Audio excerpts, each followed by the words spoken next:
Bonjour, mesdames et messieurs, bienvenue dans cette nouvelle édition de Prime Politique.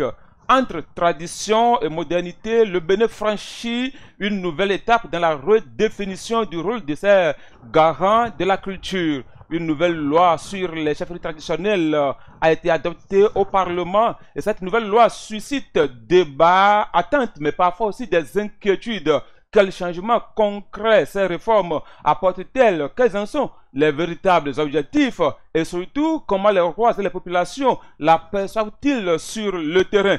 Pour en parler, je reçois pour vous la voix la plus indiquée, le ministre conseiller en charge de la culture, pour décortiquer cette actualité. Avec le ministre conseiller Jonas Rantan, nous parlerons aussi d'autres actualités telles que la fête de la musique, le sport scolaire, le climat politique et bien évidemment les élections de 2026. Monsieur Rantan, bonjour. Bonjour cher ami. Merci d'avoir accepté notre invitation. C'est moi qui vous remercie. Nous allons commencer par la loi sur la chefferie traditionnelle. D'entrée, rappelez-nous le contexte de l'adoption de cette nouvelle loi. La loi numéro 2025-09 du 3 avril 2025 consacre pour la première fois de notre histoire un statut juridique à la chefferie traditionnelle. Elle répond à une attente historique. Laquelle? Depuis les indépendances, la renaissance de la République, personne n'a d'ailleurs reconnaître formellement à travers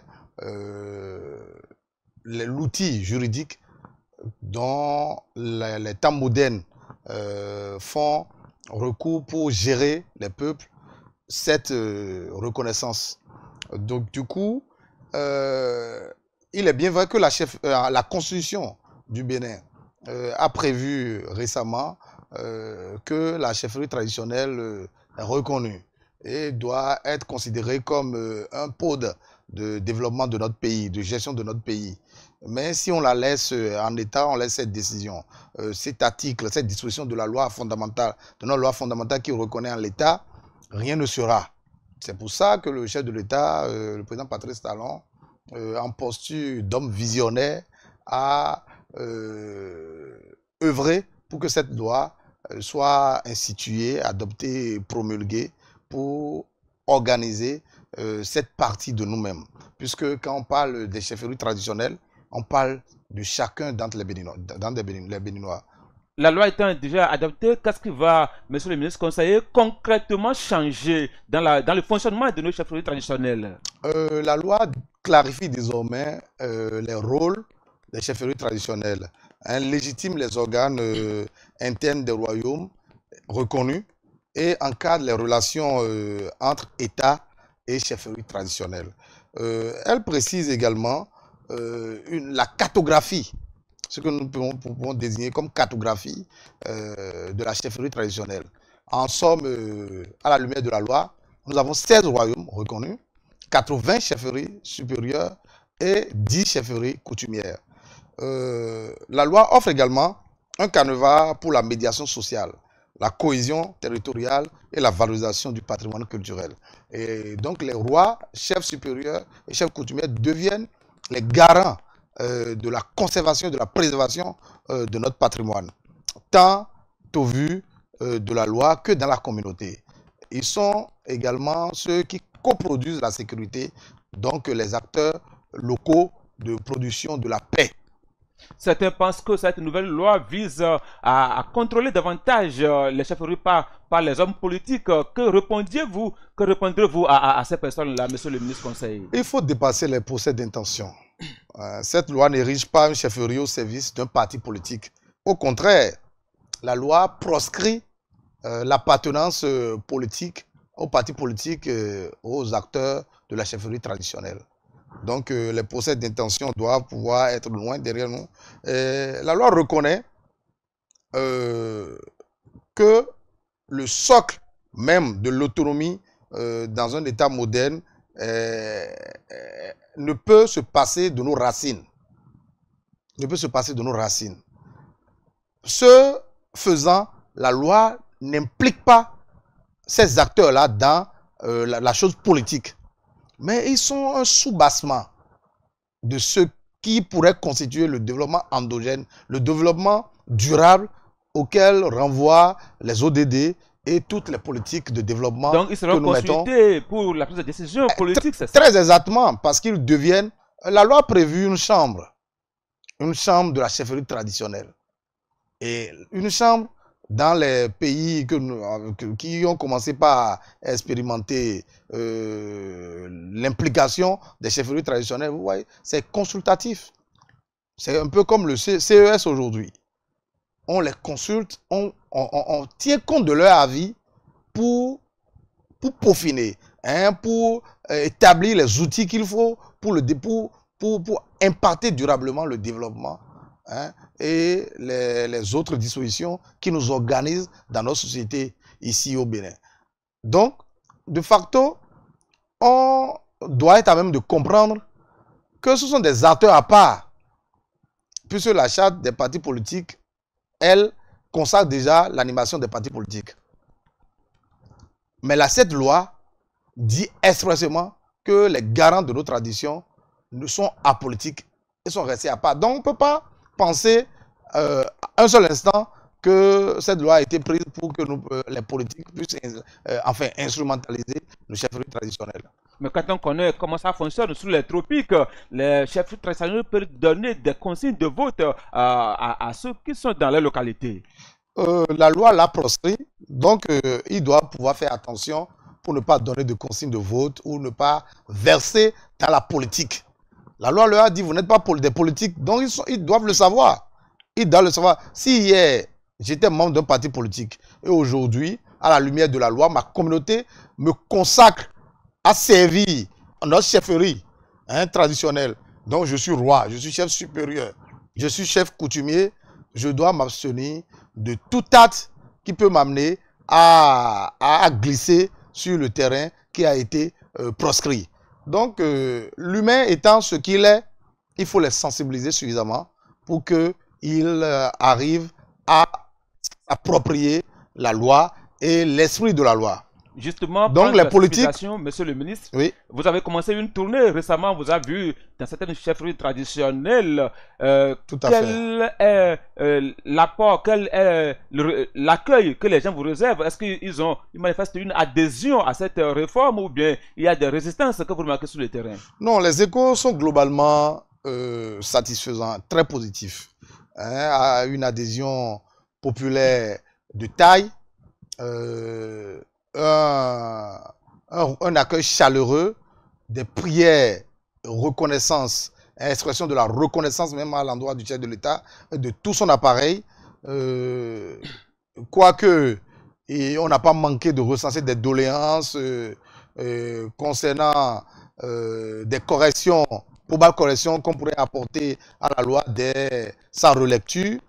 Donc, globalement, c'est positif. Nous venons de faire 4 stades. On a fait Niki, chez le roi de Niki. Le roi nous a reçu Sakou également. On a parlé, nous les avons exhortés à l'intégration des minorités ethniques, religieuses et communautaires. Il faut intégrer ceux-là pour que le roi ne soit pas la chasse gardée de quelques communautés. Il faut que toutes les communautés se voient à travers cette loi et que le cercle s'élargisse pour unifier. Parce que quand on parle de cohésion sociale, s'il y a une ethnie, il y a un groupe social au Bénin qui ne se reconnaît pas à la lumière, à travers cette loi, à travers les dispositions qui ont été installées, le problème restera d'emblée. Donc, la loi permet aujourd'hui que ceux-là qui se côtoient tout le temps, puissent se donner la main, s'entendre, s'asseoir, pour voir à la lumière de l'histoire comment s'organiser, comment se passait la cohabitation sur nos territoires. Monsieur le ministre, et réasseoir ses bases aujourd'hui pour pouvoir mieux vivre et vivre en toute cohésion. On vous aura compris, mais nous sommes à la veille des élections et nous savons qu'il y a des manœuvres politiques derrière. Ce n'est ni une opération politique, ni une opération de charme en faveur de la formation politique à laquelle moi j'appartiens. C'est juste une opération de communication, de sensibilisation en vue de l'appropriation responsable de la loi pour le bonheur de nos communautés, tout simplement. Vivement que cette tournée apporte ses fruits. Mais en attendant, il n'y a que la fête de la musique qui résonne dans plusieurs villes. Porto Novo, Cotonou, Abomey, Parakou, danse au son de la musique béninoise. Monsieur le ministre, votre avis global sur l'organisation de la fête internationale de la musique cette année au Bénin? Merci de faire ce glissement puisqu'on parle de patrimoine et la musique est également un pan de nos patrimoines. Et cette année, moi, je profite de votre plateau pour remercier le ministre du Tourisme, de la Culture et des Arts qui a mis en place à travers l'Agence du développement des arts et de la culture, l'ADAC, une organisation particulière à travers tout le pays, à Parakou, à Boycon, à Cotonou et à Porto-Novo, a suivi sur les réseaux sociaux les interventions, les commentaires de satisfaction. On est soi-même déjà ravis, on est ragaillardis de voir que de jour en jour, le Bénin est en train de se hisser au statut des pays, ce qui s'ancre dans la culture pour se développer. Et à l'instar du Grand Nigeria, les concerts successifs au Bénin ont été très bien appréciés en couleur. Et ce qui est très fort, c'est l'implication massive et active des artistes locaux. Donc vous voyez les Belmont Z, Dibi Dobo, anciens comme nouveaux, la nouvelle génération et l'ancienne génération se sont entremêlés pour produire de beaux spectacles. Pipio Roi, Porto Novo, pour ne citer que ceux-là. Donc moi je sais, parce que je suis de cette école, que la dynamique qui est en cours fera germer de très grands artistes béninois qui seront cet ambassadeur que nous avons toujours souhaité, qui vend tant la musique moderne que la musique traditionnelle, expression de nos patrimoines. Tout à fait. Votre portefeuille ministériel s'étend aussi au sport, Monsieur Rantan. Vous avez suivi le championnat scolaire qui est en cours à Placo depuis quelques jours. Alors, quelles sont vos impressions sur l'organisation et quelles sont aussi vos attentes quand on sait que les enfants sont en train de produire de bons jeux? De très bons jeux. C'est sur cette dernière expression de votre part que je vais, enfin que vous me permettez de l'emprunter. Les enfants font de bons jeux. La cérémonie exceptionnelle qui a été organisée par le ministre des Sports à travers l'Office béninois des sports scolaires et universitaires a été une organisation exceptionnelle, d'exception. C'était époustouflant. À travers couleurs, culture, danse, chant, l'histoire du sport béninois a été rappelée de 72 à nos jours. Et ce que je vois n'est que l'expression de l'accompagnement de l'État à travers l'animation des clubs UACEP, à travers les classes sportives que nous organisons depuis quelques années dans nos établissements. Les enfants vont nous séduire. Le chef de l'État, Patrice Talon, n'a pas eu tort de penser que pour que le Bénin devienne une nation de sport, il faut commencer par la base. Les enfants font preuve d'une démonstration de capacité et de compétences et de talent exceptionnels. Vous voulez dire que c'est la classe sportive et culturelle qui a permis qu'on ait ce qu'on est en train de voir là? Pas que ça. J'ai parlé des clubs UACEP au primaire, parce qu'il y a des enfants du primaire qui sont là. Bien évidemment. Il y a les classes, il y a l'animation des clubs UACEP et les classes sportives qui constituent aujourd'hui un terreau fertile à l'éclosion, à l'émergence des compétences et des talents. Puisque ce que nous visons à terme, c'est que ces jeunes, à travers le championnat scolaire que nous voyons, puissent évoluer pour se retrouver en milieu professionnel et soient à même d'être des ambassadeurs qui vendent l'identité du pays, l'identité du Bénin, la destination Bénin. Non seulement pour brasser des capitaux en tant que leaders dans leurs disciplines respectives, en tant que talents incontestables et mondiaux dans leurs disciplines respectives, mais en tant qu'ambassadeurs du Bénin. Parce que quand vous voyez à la télévision Diego Maradona ou Lionel Messi.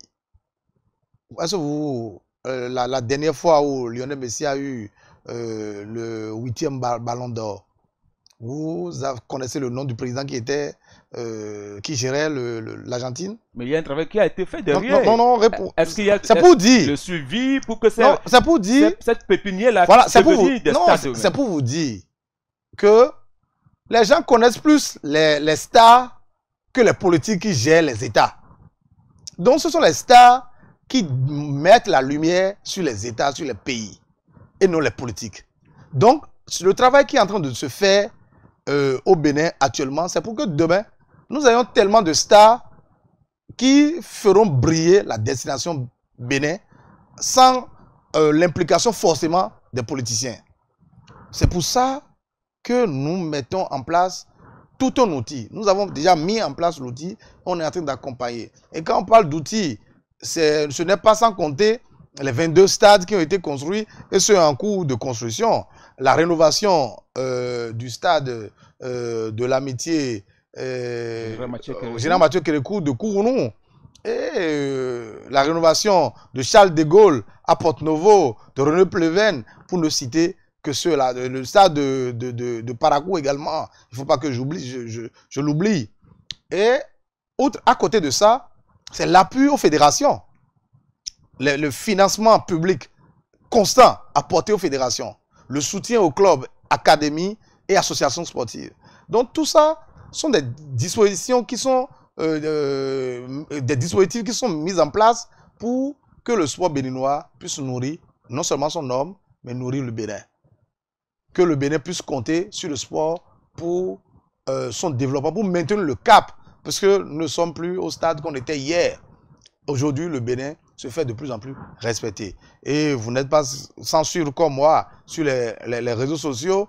Les pays qui nous environnent parlent tout le temps de nous maintenant. Il y en a qui ont été jusqu'à dire que nous sommes la capitale de l'Afrique de l'Ouest. Nous allons une fierté. Parler sport, si vous le permettez, monsieur le ministre conseiller.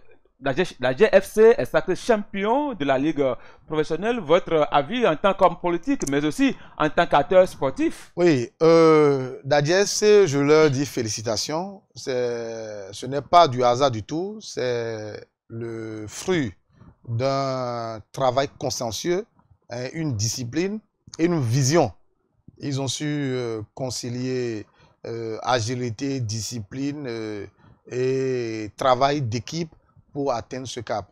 Le moins que je puisse leur souhaiter, c'est de représenter valablement le pays au championnat de la CAF, pour pouvoir faire briller l'identité Bénin à travers toute l'Afrique. La qualité du jeu qui nous a été offert la fois dernière, c'est d'une qualité qui donne l'espérance en un avenir meilleur. Je leur dis bravo. Et il faut que les autres clubs aussi puissent se mettre dans la même posture que Dadje FC pour qu'on en ait beaucoup.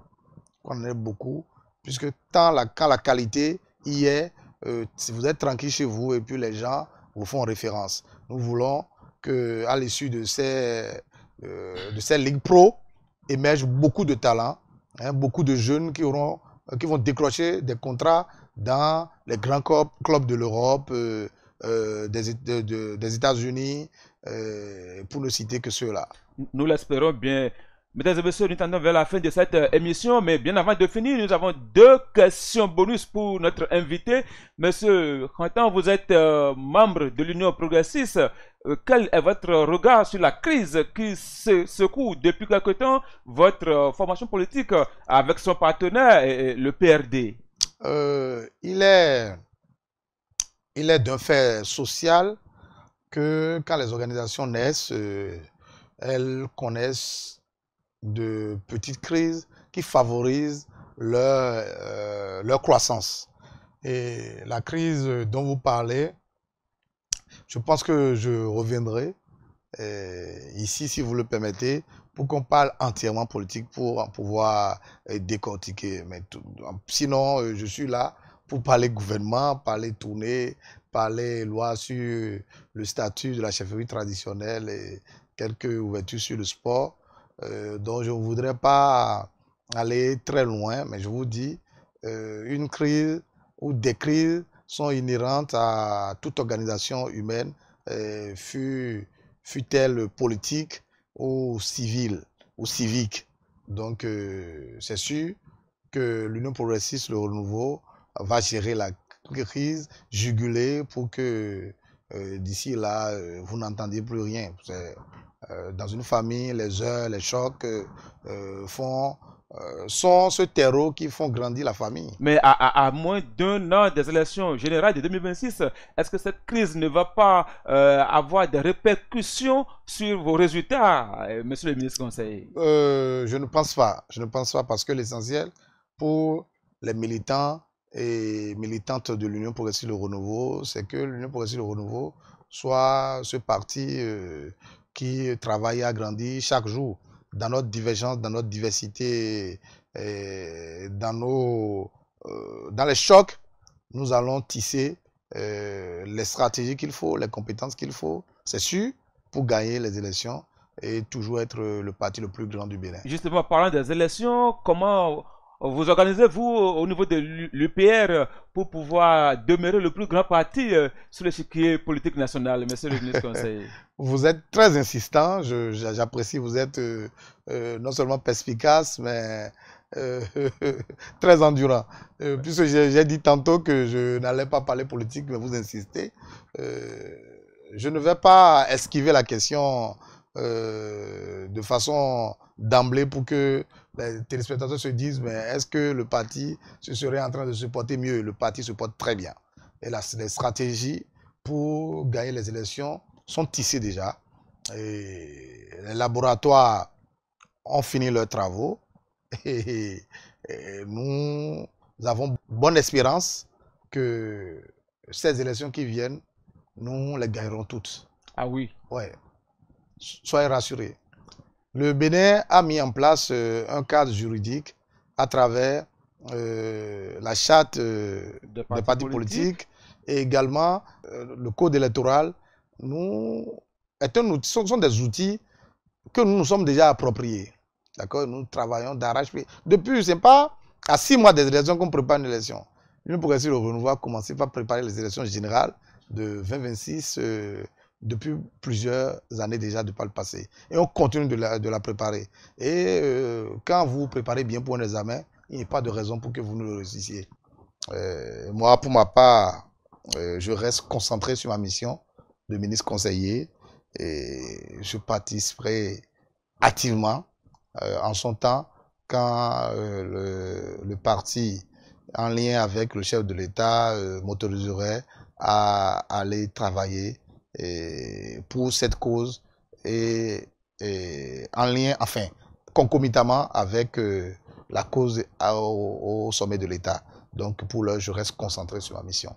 Monsieur le ministre, nous sommes à la fin de cette émission. Je vais vous demander de la conclure. Merci. Je voudrais remercier d'abord tous les Béninois qui ont vu dans la loi 2025-09 du 3 avril 2025 une opportunité.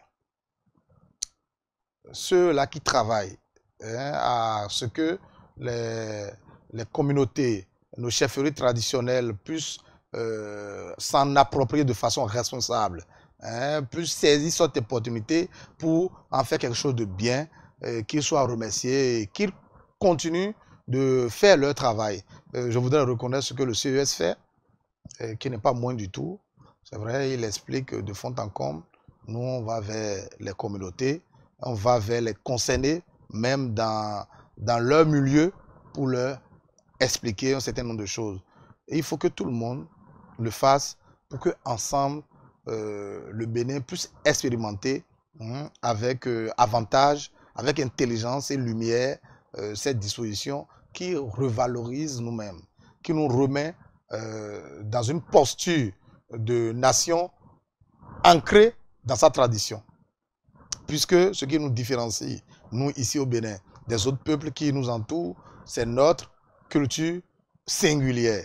Et il faudrait que nous puissions intelligemment tirer avantage. Également, je remercie tous les autres acteurs culturels, les acteurs sportifs et tous ceux qui nous ont suivis, notamment les téléspectateurs Prime TV News Monde. TV Monde. Voilà. Merci à vous, monsieur le ministre conseil, d'être venu sur ce plateau répondre à nos questions. Nous avons parlé de la chefferie traditionnelle, nous avons parlé sport, musique, nous avons aussi parlé de la politique. Merci à vous de nous avoir suivis et à très bientôt pour un nouveau numéro de Prime Politique.